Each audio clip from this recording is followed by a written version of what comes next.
Assalamualaikum warahmatullahi wabarakatuh. Al-Fatihah. A'udzu billahi minasyaitonir rajim. Alhamdulillahirabbil alamin arrahmanir rahim maliki yaumiddin. Iyyaka na'budu wa iyyaka nasta'in. Shiratal mustaqim. Shiratal ladzina an'amta 'alaihim ghairil maghdubi 'alaihim waladdallin. Rabbighfir lana wa liwalidayna amin. Innal hamdalillahi nahmaduhu wa nasta'inuhu wa nastaghfiruh wa na'udzu billahi min shururi anfusina wa min sayyiati a'malina may yahdihillahu fala mudilla lahu wa may yudlilhu fala hadiyalah. Asyhadu an la ilaha illallah wahdahu la syarikalah wa asyhadu anna Muhammadan 'abduhu wa rasuluh. Allahumma shalli wa sallim wa barik ala habibika wa nabiyyika Muhammad wa ala alihi wa sahbihi ajma'in. Allahumma 'allimna bima yanfa'una wa anfa'na bima 'allamtana wa zidna ilma. Allahumma iftah lana futuhal 'arifin. Allahumma iftah lana futuhal 'arifin. Allahumma iftah lana futuhal 'arifin ya rabbal alamin. Hadratil muhtaramin, para sepuh, alim ulama, tokoh masyarakat, bapak-bapak sekalian, jamaah salat subuh Masjid Raudatul Jannah yang sama dimuliakan Allah Subhanahu wa taala. Puji syukur atas seluruh nikmat yang telah Allah berikan kepada kita. Salawat beserta salam semoga senantiasa tercurah kepada junjungan alam Nabi Muhammad sallallahu alaihi wasallam beserta para keluarga dan para sahabatnya. Juga keselamatan kita doakan semoga senantiasa terlimpah kepada seluruh umat baginda mulia Nabi Muhammad sallallahu alaihi wasallam sampai datangnya hari kebangkitan. Bapak-bapak sekalian, insyaallah biiznillah bitaufikillah pada pagi hari ini kita akan at-ta'amul ma'al Quran, ya, berinteraksi dengan Al-Quran, karena tentu sama kita ketahui bahwa di bulan Ramadan ini kita dihimbau untuk memperbanyak interaksi dengan Al-Quran, baik dengan membacanya, dengan mempelajarinya, dengan memperdengarkannya, dengan mendengarkannya dan seterusnya. Insyaallah kita akan mengkaji salah satu surat dari Al-Quran ini, yaitu surat An-Nazi'at. Insyaallah secukupnya waktu, Pak, ya, insyaallah. Baik, bismillahirrahmanirrahim. Surat An-Nazi'at terdiri dari 46 ayat. Surat ini merupakan surat Makkiyah. Jadi dalam ilmu ulumul Quran, ilmu-ilmu terkait dengan Al-Quran, kita mengenal istilah ada surat-surat Makkiyah, ada surat-surat Madaniyah gitu.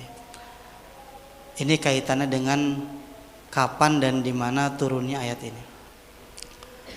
Sebagian ulama ahli tafsir mengatakan surat Makkiyah artinya surat yang turun di kota Mekah.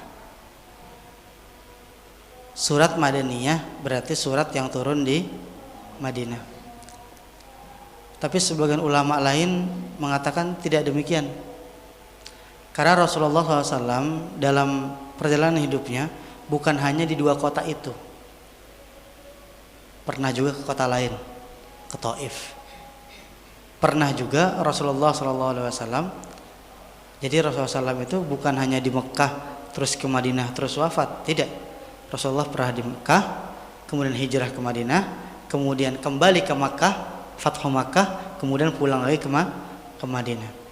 Maka pembagian Makkah Madaniyah dengan pembagian bahwa yang turun di Makkah disebut Makkiyah, yang turun di Madinah disebut Madaniyah, itu kurang tepat menurut sebagian ulama. Maka sebagian ulama mengatakan yang disebut dengan Makkiyah adalah seluruh surat dalam Al-Quran yang turun sebelum peristiwa hijrahnya Nabi Muhammad SAW ke Madinah.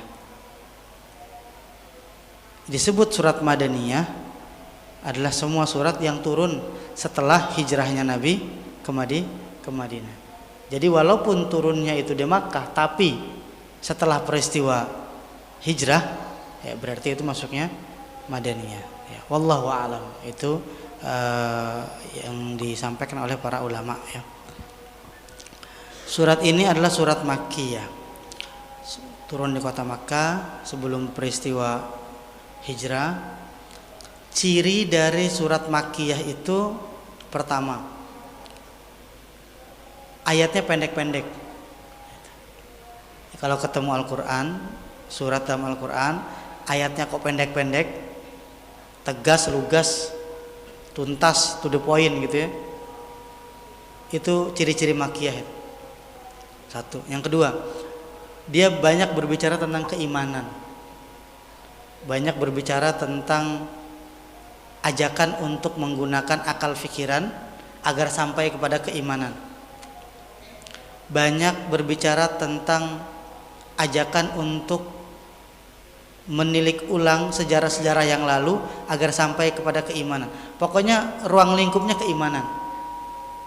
Bukan syariat, bukan hukum, bukan.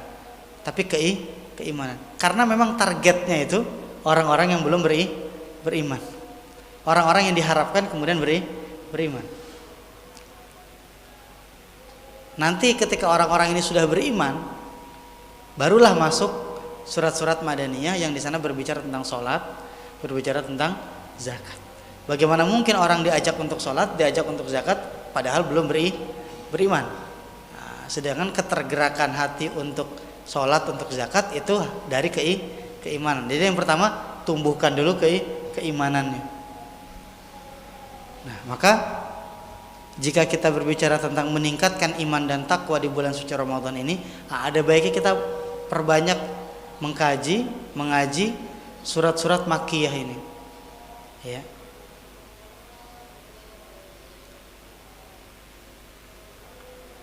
Profesor Dr. Quraisy Shihab dalam tafsir Al-Misbah dalam menjelaskan surat ini membaginya dalam 3 bagian. Jadi surat ini dibagi ke dalam 3 bagian. Bagian pertama ya, ayat 1 sampai 14 itu Allah Subhanahu wa taala menjelaskan tentang apa surat ini berbicara.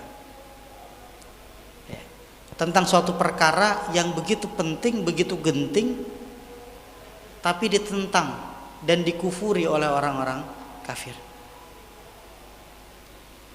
Kemudian di bagian kedua Allah Subhanahu wa taala mengajak orang-orang kafir untuk beriman kepada perkara tersebut dengan menunjukkan satu bukti. Di bagian ketiga Allah tunjukkan lagi bukti kedua yang jika mana bukti pertama dan bukti kedua itu diamati betul-betul oleh setiap orang, pasti dia akan sampai kepada keimanan tentang perkara ini. Nah, itu. Kemudian di akhir surat Allah Subhanahu wa taala menjelaskan kelak mereka yang percaya beriman kepada perkara ini akan sampai kepada surga, sebaliknya siapa yang tidak percaya mengabaikan kufur akan kembali ke neraka. Nauzubillahi min dzalik. Mari kita baca. Bismillahirrahmanirrahim. Surat ini dinamakan surat An-Nazi'at, artinya para pencabut. An-Nazi'at artinya para pencabut.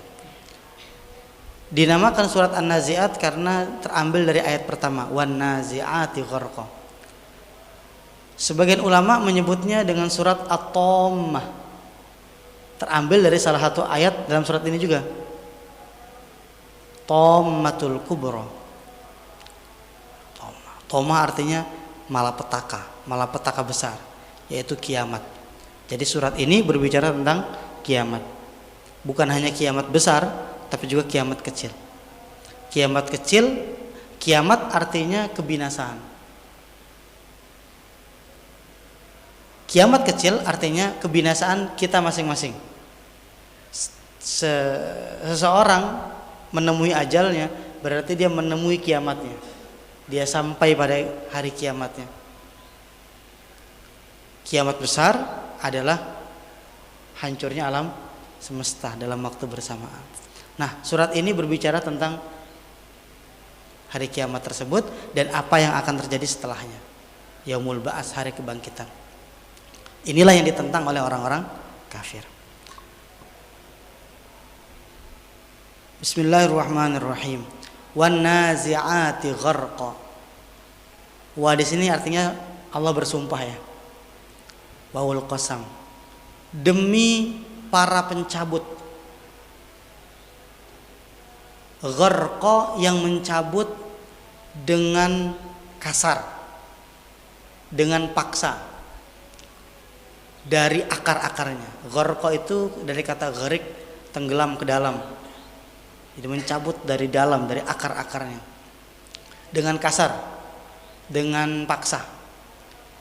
Wan nasyitati nashta, demi para pencabut, sama pencabut juga.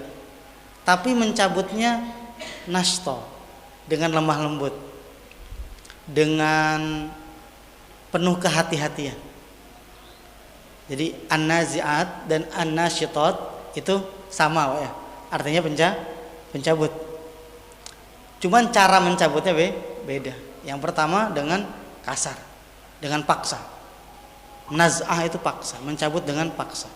Oleh karena itu ketika Allah berfirman tentang kepemimpinan di dunia itu Allah gulirkan dan Allah bisa memberikan kepemimpinan kepada siapa saja dan mengangkat atau mencabut kepemimpinan itu dari siapa saja, Allah menggunakan kata naz'ah. Karena biasanya orang kalau sudah berkuasa tidak mau diganti kan gitu. Maka Allah SWT mengatakan kulillahumma malikal mulk tu'til mulka man tasha wa tanzi'ul mulka mimman tasha. Kerajaan, kekuasaan itu milik Allah. Allah bisa berikan kepada siapapun dan Allah sanggup mencabutnya. Watanzi'u, bukan watansyitu. Watanzi'u al-mulka mimman tasha. Allah bisa mencabut kekuasaan itu dari siapapun yang Dia kehendaki. Kenapa pakai kata naz'ah? Karena biasanya orang kalau sudah terbuai dengan kekuasaan tidak mau diganti. Tapi sedigdaya-digdayanya penguasa kalau sudah waktunya tumbang. Nah, itu janji Allah Subhanahu wa ta'ala. Maka dipakai kata naz'ah. Berarti ada yang dicabut dengan paksa, ada yang dicabut dengan perlahan. Kata nashtoh dalam kamus bahasa Arab itu diibaratkan seperti seseorang dia melemparkan timba ke dalam sumur, kemudian dia tarik timbanya. Kira-kira kalau kita narik timba itu, Pak, kita narik timba itu pelan-pelan apa cepat-cepat? Pelan-pelan. Karena takut tumpah. Karena yang ditarik itu, yang diangkat sesuatu yang berharga. Penuh dengan kehati-hatian, penuh dengan kelembutan. Jangan sampai tumpah. Ya kan? Nah. Kalau naz'ah asal cabut. Yang kedua, kira-kira yang dipaksa itu yang mau atau yang tidak mau, Pak? Yang dipaksa yang tidak mau. Kalau yang mau itu dipersilahkan, ya kan? Maka yang wan nazi'ati ghurqa itu yang tidak mau dicabut. Maka dalam Al-Qur'an disebut yadribuna wujuhahum wa adbarahum. Itu saking dipaksanya itu sampai malaikat kalau kita bisa melihat itu memukuli orang tersebut. Dipukuli wajahnya, dipukuli badannya, bagian depannya, bagian belakangnya. Nauzubillahi min dzalik. Makanya wajahnya menunjukkan pertentangan. Maaf, sampai melotot, sampai melet dan seterusnya. Nauzubillahi min dzalik. Nah, kalau yang nasyitot yang mau. Pertanyaan Bapak-bapak mau apa enggak? Nah, kita latih biar kita mau, Pak. Kita latih biar kita mau. Caranya bagaimana? Ya. Karena gimana ya? Ketika orang dicabut nyawanya dalam berbagai literatur dijelaskan, itu tempatnya di akhirat diperlihatkan di depan matanya ketika sakratul maut. Ketika tempatnya itu adalah Jannatun Naim, diperlihatkan Jannatun Naim. Maka yang dicabut tadi kalau perlu cepat-cepat gitu. Tapi kalau yang ingkar kepada Allah yang diperlihatkan adalah neraka jahim. Maka dia nggak mau, siapa yang mau dijemput ke situ? Karena nggak mau dipaksa. Nah itu. Maka bagaimana caranya agar di hari akhir kita menjadi orang-orang yang ketika dicabut diperlihatkan surga di depan mata kita. Amin amin ya rabbal alamin. Wasabihati sabha. Kemudian demi mereka yang bergerak dengan cepat dan mudah, para malaikat juga. Fasabiqati sabqa, demi mereka yang berlomba-lomba, maksudnya malaikat juga ini. fal mudabbirati amro, dan malaikat yang mengatur urusan. Ini semua tentang malaikat pencabut nyawa. Pertanyaannya, wan nazi'at itu dalam gramatika bahasa Arab, ya, dalam ilmu nahwu, ilmu sharaf, itu disebut dengan jamak muannas salim. Jadi kalau yang mencabut satu itu namanya an-nazi'ah, an-nazi'atu. Tapi kalau ainnya panjang, an-nazi'at, berarti yang mencabut banyak. Itu sama kayak muslimin, muslimat, kan gitu ya. Kaum muslimin dan kaum muslimat, karena banyak. Tapi kalau satu orang, baik muslim maupun muslimah, nah itu satu orang. Maka pertanyaannya adalah, berarti malaikat pencabut nyawa itu satu atau banyak, Pak? Yatawaffakum malakul maut. Diwafatkan, ya, dengan wasilah seorang malaikat. Maka malaikat pencabut nyawa itu banyak. Lah terus malaikat Israel itu siapa? Komandannya. Komandannya satu, anak buahnya banyak. Sebagai ulama mengatakan Israel itu bukan nama seorang malaikat, tapi nama sekelompok malaikat yang mempunyai tugas pencabutan nyawa. Atau dengan bahasa sederhana kita, nama departemen. Departemen pencabutan nyawa itu Israel. Pokoknya yang kerjanya nyabutin nyawa itu Israel. Malaikat penjaga neraka siapa, Pak? Malik, ya? Satu atau banyak? Iya. Betul, Pak. Banyak, karena ada ayat ketika Allah berbicara tentang neraka, Allah berfirman, "Alaiha malaikatun ghiladun syidadun la ya'sunallaha ma amarahum." Hum, bukan hum. Di atas neraka itu ada malaikatun, para malaikat. Jadi malaikat kalau dalam bahasa Indonesia itu sudah menjadi kata tunggal. Sebenarnya akar katanya kalau disebut malaikatun itu banyak. Kalau satu malaikat, malakun. Nah, malakun satu malaikat. Kalau malaikatun banyak. Tapi resapan ke dalam bahasa Indonesia, kata malaikatun menjadi satu malaikat. Itu sama kayak ulama. Dia seorang ulama. Satu orang atau banyak? Satu orang. Padahal akar kata bahasa Arabnya kalau disebut ulama berarti banyak. Kalau satu alim. Kalau satu alim. Kalau banyak ulama. Maka kita sering menyapa alim ulama, kan gitu ya. Jadi alaiha malaikatun, di atas neraka itu ada para malaikat. Ghilazun, kasar. Syidadun, keras. La ya'sunallaha ma amarahum. Mereka ya. Mereka tidak menyelisihi apa yang Allah perintahkan. Kata Allah jaga. Kata Allah enggak boleh ada yang keluar, enggak akan ada yang keluar. Kata Allah ikat. Mau teriak-teriak kayak apa? Ikat. Kata Allah bakar. Mau ampun-ampunan kayak apa? Bakar. Itu. La ya'sunallaha ma amarahum. Tidak menyelisihi apa yang Allah perintahkan kepada mereka. Nah, jadi malaikat-malaikat itu siapa? Nah, balik ke tadi, komandannya bisa, atau malik itu berarti nama para malaikat yang menjaga neraka. Kecuali satu, malaikat Jibril, itu khusus, cuma satu. Itu nama seorang malaikat, malaikat Jibril. Dan seterusnya ya, pembahasan tentang malaikat tentu panjang ya. Mereka bergerak dengan cepat, mereka berlomba-lomba ya, mengantarkan ruh orang beriman, mereka mengatur segala urusan. Jadi Allah bersumpah dengan 4, bahkan 5 kali sumpah. Wan nazi'ati gharqa wan nasyitati nashta was sabihati sabha fasabiqati sabqa fal mudabbirati amra. Enggak main-main. Dalam beberapa ayat surat Allah bersumpah sekali. Dalam beberapa ayat Allah bahkan nggak bersumpah, datar gitu aja. Tapi kadang Allah bersumpah. Sumpahnya kadang sekali, kadang 2 kali, kadang 3 kali, ada yang sekali. Wal asr. Ya. Apa lagi? Ada yang beberapa kali. Watini, wazaitun, waturi sinin. Beberapa kali. Di sini sampai 5 kali, Pak. Berarti yang mau dibicarakan, ini penting sekali.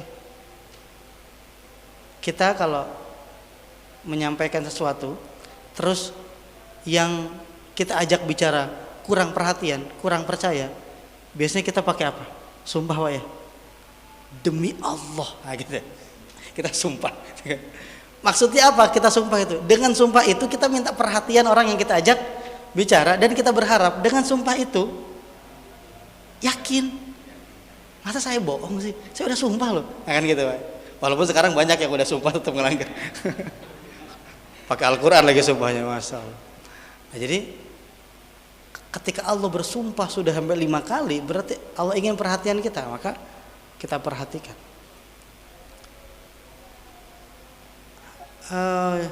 Jawabul qasam ya. Kalau kita bersumpah, berarti kan kita bersumpah atas sesuatu, satu perkara. Maka perkaranya apa di sini yang ingin Allah tegaskan? Jadi sumpah artinya ingin menegaskan sesuatu. Maka apa yang ingin Allah tegaskan? Yauma tarjufur rajifah. Tentang suatu hari, yang akan tibanya suatu hari di mana pada hari itu akan terjadi, para ulama mengatakan ar-rajifah itu benturan yang keras. Hari di mana akan terjadi benturan yang keras, tabrakan yang dahsyat. Sebagian yang lain mengatakan ar-rajifah adalah suara yang keras. Tentu kita paham antara tabrakan dan suara itu 2 hal yang terkait. Tabrakan menghasilkan suara. Suara dihasilkan dengan tabrakan atau benturan. Maksudnya apa? Hari kiamat. Hari kiamat. Ketika ditiup sangkakala pertama, maka seluruh alam semesta ini berbenturan satu sama lain. Bagaimana kemudian benda-benda langit berbenturan, bumi berbenturan dengan langit, dan seterusnya. Dengan 1 kali tiupan. Kemudian tatsba'u harradifah. Nah, ini masalahnya, jadi masalah ini. Tiupannya nggak cuma sekali, 2 kali. Setelah hancur ada 1 tiupan lagi, tatba'u harradifah. Mengiringi benturan tersebut sesuatu yang mengiringinya, menyusulnya, yaitu apa? Tiupan yang kedua. Setelah tiupan yang kedua itu terjadi, maka semua orang dibangkitkan lagi. Qulubu yauma idzi wajifah. Pada hari itulah begitu banyak orang yang hatinya ketakutan. Absaruha khasyi'ah, pandangannya tunduk takut. Ini Allah berbicara tentang hari kiamat. Terus orang-orang kafir ngeledek ketika disampaikan tentang hari kiamat, ngeledek, mencemooh Rasulullah SAW, sampai-sampai cemoohnya itu diabadikan dalam Al-Quran. Maka Allah firmankan, nah ini Allah menirukan apa yang disampaikan oleh orang-orang kafir terkait pertentangan mereka terhadap hari kiamat. Kata orang kafir, ya sebagaimana Allah sebutkan di sini, yaquluna, mereka berkata, kata Allah, a inna lamarduduna fil hafirah, a idza kunna idhaman nakhirah, qalu tilka idzan qarratun khasirah. Jadi kata mereka, masa iya sih setelah kita meninggal tubuh kita hancur, bahkan tulang belulang kita pun hancur, terus kita hidup lagi? Aneh banget Muhammad. Kira-kira seperti itu, nggak masuk di logika, kata orang-orang kafir. Aneh, gimana ceritanya kita balik lagi? Kalau balik begitu rugi dong kita, katanya. Karratun khasirah, pengembalian yang merugikan. Gimana caranya? Nggak mungkin, mustahil. Gimana caranya? Nah, gitu ya.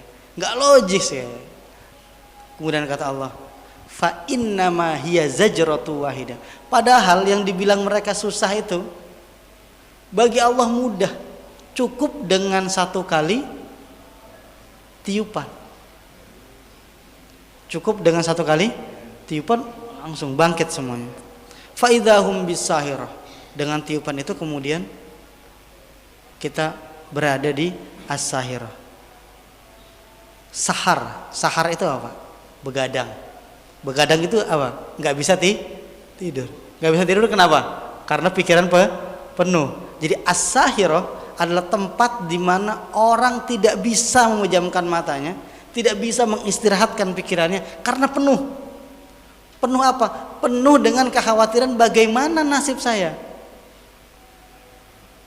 Amalnya entah apa, dosanya di mana-mana, di depan matanya terpampang neraka jahim. Maka sahirah, sibuk pikirannya, tidak bisa tidur. Itu kata Allah. Nah, kemudian ini sebelumnya berapa menit lagi, Pak? Jangan. Kenapa? Ya kemana-mana. Nggak pengen sarapan, Pak. Libur ya.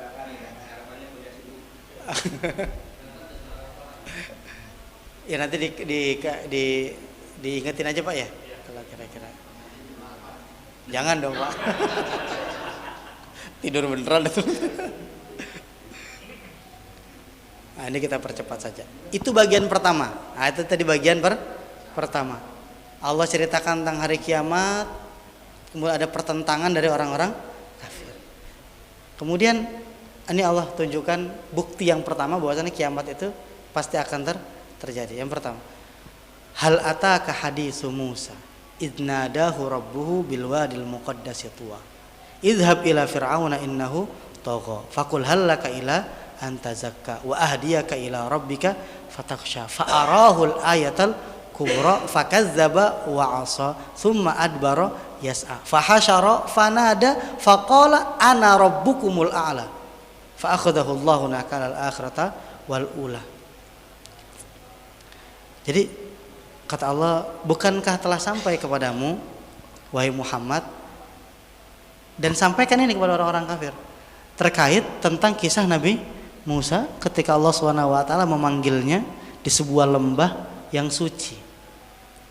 Jadi salah satu tempat ibadah Nabi Musa, tempat Nabi Musa berinteraksi dengan Allah SWT itu di salah satu lembah di Gunung Sinai, perbatasan Mesir Palestina. Jadi bawa Bapak kalau mau ke Palestina, mau Pak? Itu lewat Mesir, kalau lewat Mesir itu lewat Sinai. Nah, Sinai. Di sana ada pegunungan namanya Tur Sinai, ya, Gunung Sinai. Ini gunung bersejarah sampai-sampai Allah pernah bersumpah dengan gunung ini dalam surat At-Tin, wa turisinin, Tur Sinai.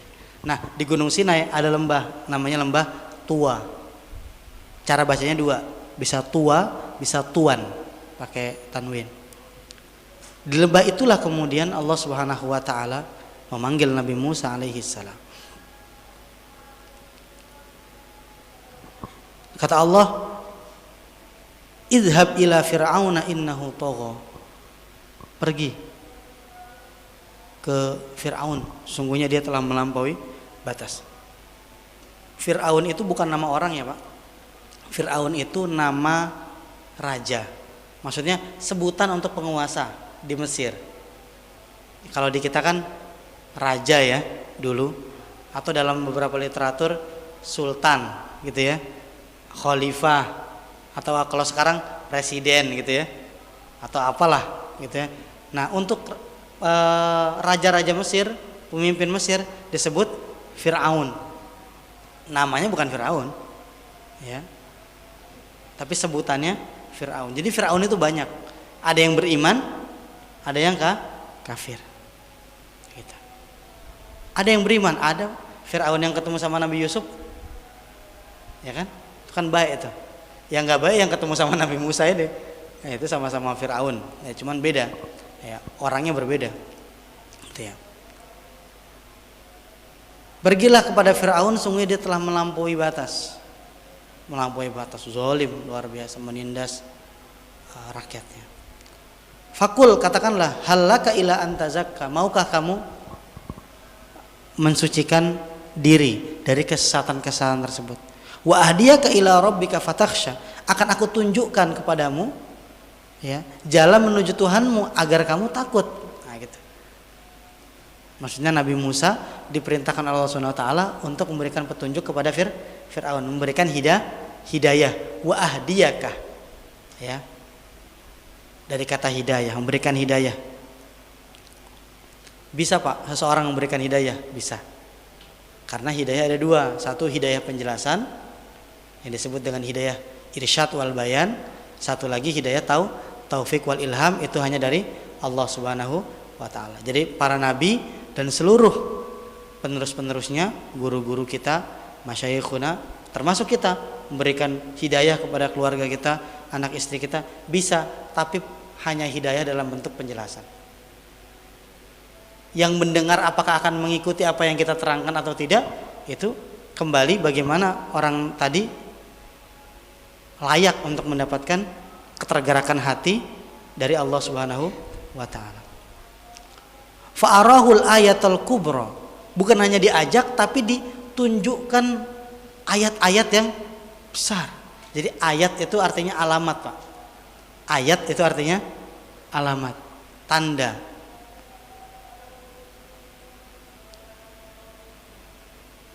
Kita menyebutnya mukjizat, Pak ya. Kalau nabi biasanya itu mukjizat. Kenapa disebut mukjizat, Pak? Keajaiban-keajaiban yang kaitannya sama nabi, kenapa disebut mukjizat? Mukjizat dari kata ajiz. Ajiz artinya lemah. Mu'jizah artinya sesuatu yang Allah berikan kepada para nabi untuk melemahkan musuh-musuhnya, agar tunduklah kesombongan musuh-musuhnya itu, berimanlah mereka kepada Allah Subhanahu wa taala. Maka ditunjukkanlah mukjizah, sesuatu yang berdampak melemahkan, mukjizah. Dan mukjizat yang diberikan 7, Pak. Mukjizat yang diberikan kepada Nabi Musa dan diperlihatkan kepada Firaun 7. Dan 7-7-nya tidak mampu. Bukan tidak mampu, 7-7-nya tidak digubris oleh Fir'aun. Fakazzaba wa asa, kemudian dia mendustakan dan mendurhakai Allah Subhanahu wa taala. Summa adbara yas'a, bukan hanya mendustakan tapi berpaling seraya berusaha. Jadi bukan hanya enggak mau tapi balik melawan. Nah, ini yang parah, Pak. Udah kalau nggak mau aja gitu ya. Ini enggak, malah balik melawan kebaikan. Nah, jadi kita, Pak, kalau diajak untuk kebaikan, kalau emang belum mau, belum bisa, ya udah mohon maaf gitu aja. Jangan balik melawan. Kacau itu benih-benih dari sana itu, ya, dari Mesir. Jangan sampailah kita ikut-ikutan gitu. Ngedukung enggak tapi malah ngelawan. Waduh, kacau. Kalau nggak mau, kalau belum bisa ikut menyelenggarakan kebaikan, ya udah. Mohon maaf belum bisa ikut, udah gitu aja. Jangan malah ngelawan. Wah, kacau. Nah, jangan sampai. Melawan kebaikan ya, jangan sampai. Fahasyara fanada, kemudian dia kumpulkanlah seluruh petinggi-petingginya, seluruh penyihir-penyihirnya, menteri-menterinya. Fanada, kemudian menyeru, pidato depan anggota parlemen, bukan anggota parlemen, masyarakat. Terus pokoknya semua dikumpulin, Pak. Seluruh penduduk kerajaan itu dikumpulkan semua. Faqala, dia berkata, ana rabbukumul a'la. Ini, saya Tuhan kalian yang maha tinggi. Kurang ajar. Ada orang yang ngaku jadi nabi, ada orang yang ngaku jadi ini, jadi cuman satu orang yang ngaku jadi Tuhan. Nauzubillahi min zalik. Firaun itu. Ana rabbukumul a'la. Saya Tuhan kalian yang maha tinggi. Itu sampai Musa, Tuhan kamu itu apa hebatnya? Kata Nabi Musa, Tuhan saya menguasai langit. Kata Fir'aun, ayo gampang, kalau Tuhan kamu menguasai langit, saya menguasai bumi. Ya berarti kan ya samalah kekuatannya. Tuhannya Musa menguasai langit, saya Tuhan penguasa bumi. Udah biar Tuhan penguasa langit, biar saya bunuh aja. Haman, buat bangunan yang tinggi. Dibuat. Naik, dipanah. Panah ke atas langit. Sama Allah enteng saja, dipancing istidraj biar makin sesat. Ujung panahnya itu dikasih darah sama Allah Subhanahu wa taala. Jadi panahnya turun itu ada darah. Kata Firaun, "Wah, ini buktinya nih. Tuhan yang Musa sudah mati karena dipanah." Astagfirullahaladzim. Itu Firaun. Kemudian durhaka sekali. Begitu panjang ya cerita tentang Fir'aun, tentu bahwa bisa lebih lanjut mempelajarinya atau membacanya dalam literatur keislaman, sejarah keislaman. Singkatnya, akhirnya fa'akhadhahullahu nakalal akhirati wal ula. Allah menghukumnya ya, dengan hukuman akhirah dan ula. Jadi 2 kali dihukum, di dunia dan di akhirat. Nakala itu adalah sesuatu yang Allah timpakan kepada seorang agar dia berhenti dari perbuatannya. Nakal itu namanya. Nakal. Maka jangan nakal ya. Jangan nakal. Kalau nakal nanti dapat nakal. Nah, nakal itu musibah yang Allah berikan kepada seorang agar dia berhenti dari kemaksiatan.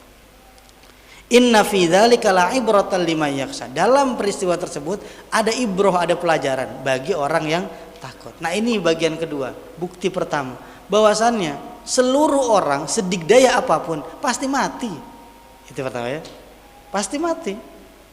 Kurang digdaya apa Firaun, Pak? Firaun kurang digdaya apa?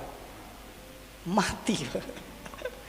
Matinya dengan sesuatu yang dia anggap dia berkuasa atasnya, yaitu air. Firaun itu kan katanya penguasa bumi, penguasa sungai Nil, penguasa aliran air di Mesir. Matinya dengan air. Matinya dengan sesuatu yang dia kira itu di bawah kakinya, di bawah kendalinya. Ternyata itulah yang membinasakan. Nauzubillahi min dzalik.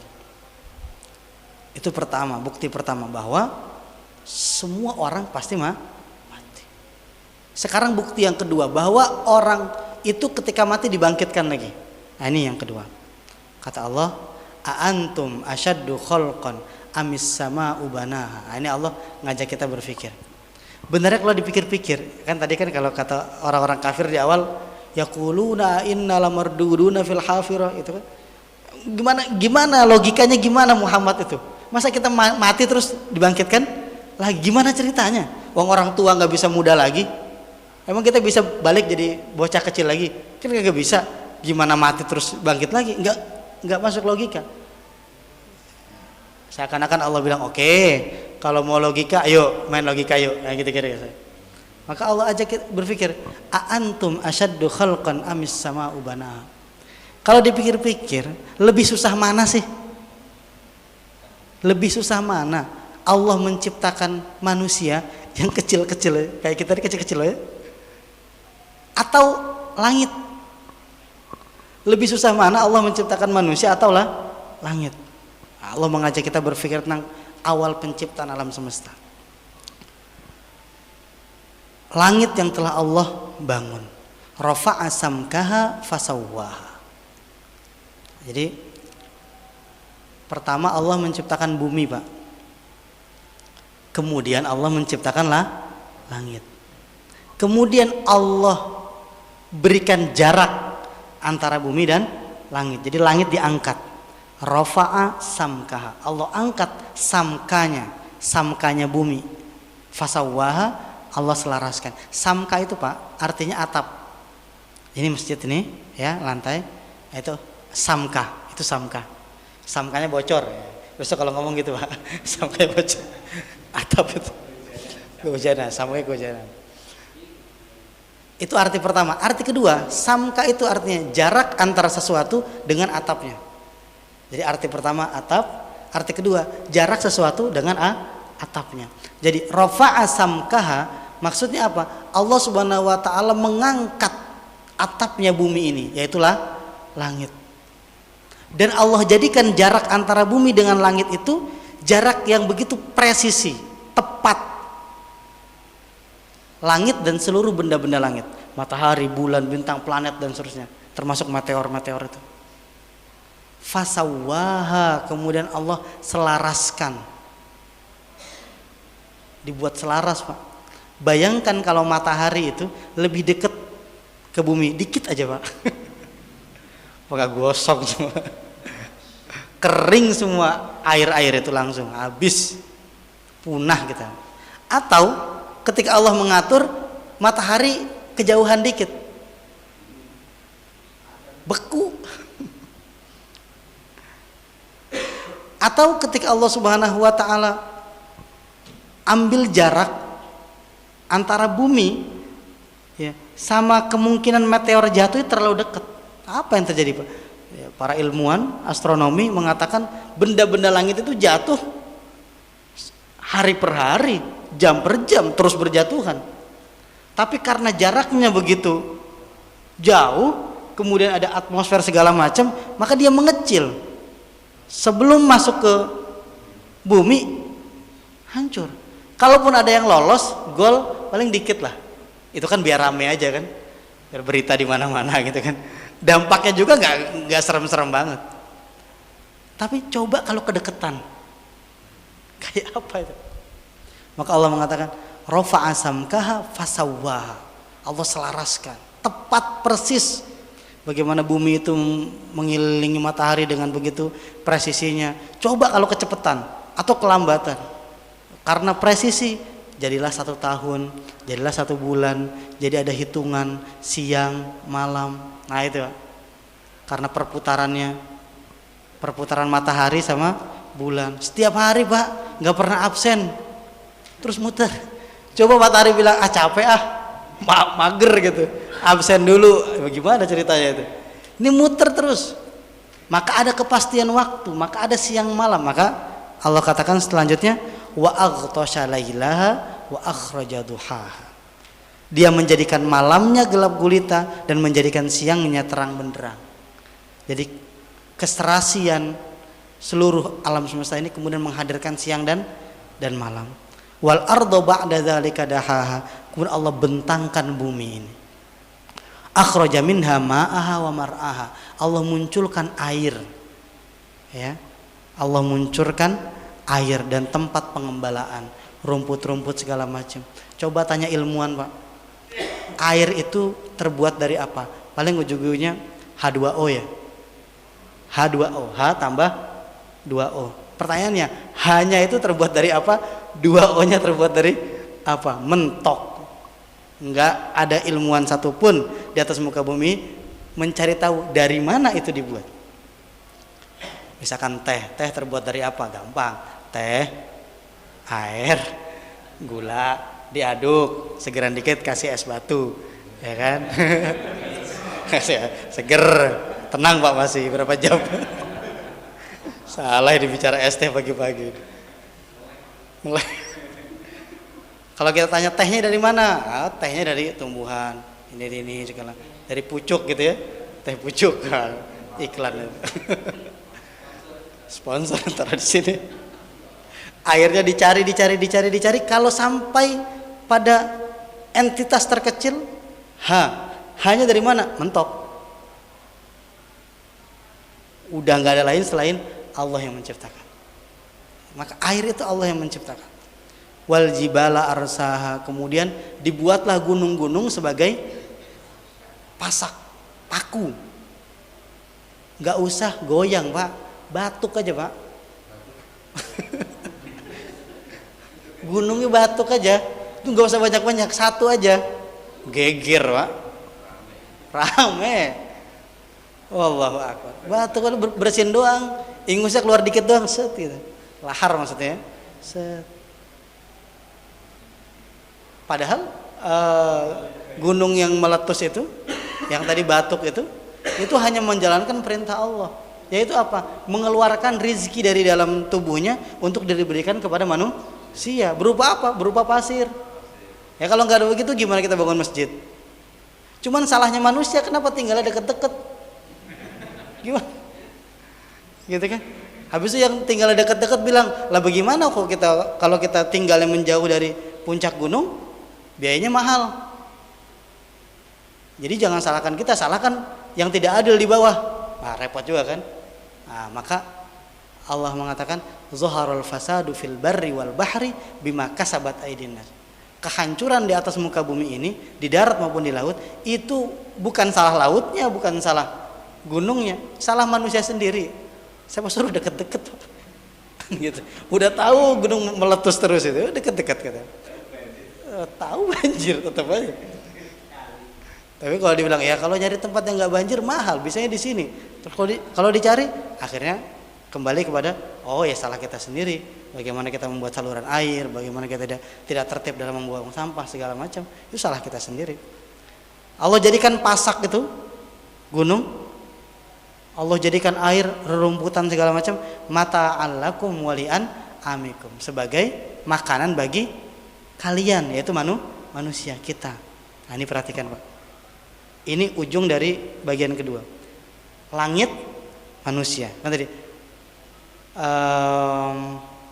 antum asyaddu khalqan amis sama ubanaha rafa'a samkaha fasawwaha wa aqtasha lailaha wa akhrajatuha wal arda ba'da dzalika. Bumi, langit, bintang terus gitu ya. Ujung-ujungnya mata allakum walian amikum. Manusia. Jadi manusia di urutan penciptaan itu ujung, Pak. Kita tuh ujung. Allah ciptain langit dulu, bumi dulu, bumi baru langit, baru benda-benda langit, baru benda-benda bumi, baru air, baru tumbuhan, baru binatang, baru kita. Jin dulu, jin, baru kita manusia. Ibarat sama anak, kita anak bontot, Pak. Cuman emang dasar anak bontot ya, paling disayang cuman badung. Itu kebiasaan anak bontot begitu tuh. Nah kita jadi anak bontot yang baik, Pak. Bukan berarti Allah punya anak, nauzubillah min dzalik. Bukan begitu. Maksudnya urutan penciptaan kita yang terakhir. Allah paling sayang sama kita. Cuman kita kadang begitu. Ngerasa lebih besar daripada penciptaan-penciptaan awal. Maka Allah ajak dia berpikir, antum asyaddu khalqan amis sama ubanaha. Yang lebih susah itu mana menciptakan manusia atau langit. Padahal langit saja tidak susah bagi Allah. Langit bumi Allah ciptakan hanya 6 tahap penciptaan. Itu pun tahap itu bukan berarti Allah tidak mampu kayak kita bangun masjid. Karena kalau sekali bangun nggak bisa. Maka tahap 1, tahap 2, tahap 3 itu berangkat karena ketidakmampuan. Kalau Allah menciptakan sesuatu, mengerjakan sesuatu dengan tahap-tahap, itu karena kebijaksanaan Allah Subhanahu wa ta'ala. Maka ini baru di akhir Allah mengatakan fa iza ja'atit tammatul kubra, apabila datang hari kiamat. Balik ke awal ya. Yauma yatadzakkarul insanu ma sa'a. Pada hari itu seseorang akan mengingat apa yang telah dia kerjakan. Jadi Allah mengatakan dulu langit nggak ada, dulu bumi nggak ada, kalian nggak ada, terus saya ciptakan, mudah bagi saya. Terus apa susahnya bagi saya ketika kalian mati saya bangkitin lagi? Kan lebih mudah ya. Kita dulu nggak ada, diciptakan, ya kan? Allah bisa, Allah mampu. Terus kita mati, Allah bangkitkan lagi. Susahnya apa? Kan gitu ya. Maka kata Allah, fa innama hiya zajratu wahidah. Itu cuman butuh 1 kali tiupan saja, udah bangkit semua. Seperti para ulama mengatakan kalau di pohon itu ada belalang banyak, terus kita goyang pohonnya, kan belalangnya langsung kabur itu ya. Atau laron lagi ngumpul, habis itu kita sapu gitu kan langsung berterbangan. Itu gambaran kecil. Bagaimana kemudian setelah tiupan yang kedua itu kita semua berbondong-bondong bangkit dari kematian, hidup lagi. Wa burrizatil jahimu liman yara, maka diperlihatkanlah neraka jahim bagi mereka yang melihat. Semoga kita tidak melihat ya. Amin amin ya rabbal alamin. Tapi kayaknya ngelihat semua deh, Pak. Iya, karena posisinya itu dalam berbagai literatur jelaskan dia di bawah jembatan menuju surga. Jadi semua pasti melihat. Cuman ada yang masuk, ada yang tidak. Ada yang ketakutan ketika melihatnya, ada yang tidak. Nah, moga-moga kita yang tidak masuk, syukur-syukur tidak ketakutan. Amin amin ya rabbal alamin. Syaratnya yang ngaji subuh nggak boleh bolos. Ngaji rutin subuh berarti harus kita lebih giat lagi, sholat lebih giat lagi.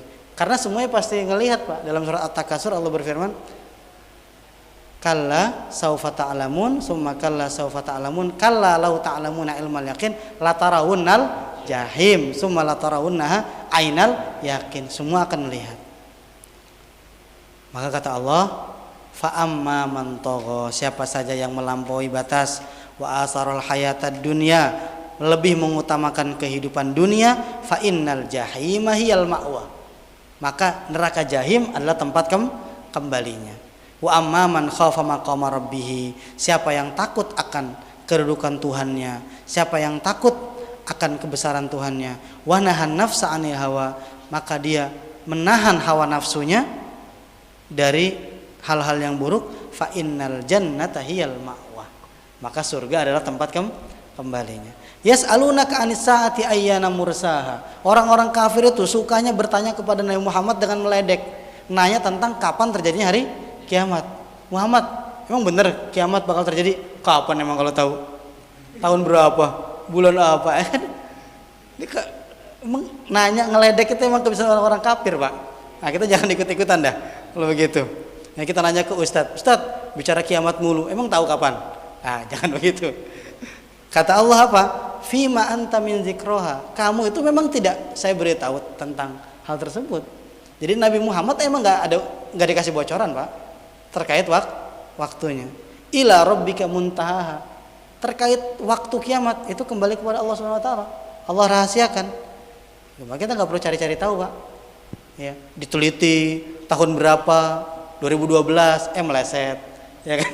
Dulu 12 innama anta munziru may yakhshaha. Kamu wahai Muhammad dan kita sebagai pengikut Nabi Muhammad tugasnya apa? Memberi peringatan dengan hari kiamat itu bagi orang-orang yang takut. Ka'annahum, ayat terakhir, yauma yarawnaha lam yalbasu illa 'ashiyatan aw duha. Kelak ketika kita meninggal Pak, setelah puluhan tahun kita hidup di dunia, terus kita meninggal, kita menemui kiamat kita, baik kiamat kita secara pribadi maupun alam semesta ini, maka seakan-akan kehidupan kita yang panjang itu Pak, yang cicilannya lama itu Pak, yang penuh lika-liku segala macam, asyiyatan aw duha, cuman seperti seseorang di pagi hari menunggu siang atau siang hari menunggu sore. Jadi kayak cuman sekil. Ya dulu kita masih anak kecil Pak, sekarang kita udah punya anak kecil. Kayaknya baru kemarin Pak ya, kayak baru kemarin. Sama ketika nanti kita meninggal, kayaknya baru kemarin deh hidup. Petakannya adalah jika waktu yang singkat ini, yang kelihatannya panjang ini di dunia, kita sia-siakan, maka kita akan menyesal. Tapi semoga kita termasuk orang-orang yang menggunakan waktu hidup di dunia ini dengan sebaik-baiknya, dengan meningkatkan keimanan, ketakwaan kepada Allah Subhanahu wa taala.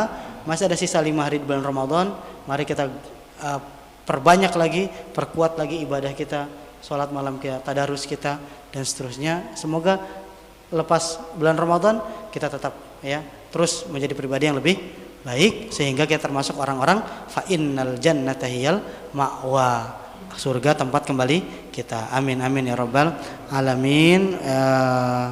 Banyak kekurangan dalam penyampaian ini mohon dimaafkan. Bila ada kebenaran itu hanya milik Allah Subhanahu wa taala. Wabillahi taufiq wal hidayah war ridha wal inayah. Terima kasih. Assalamualaikum warahmatullahi wabarakatuh.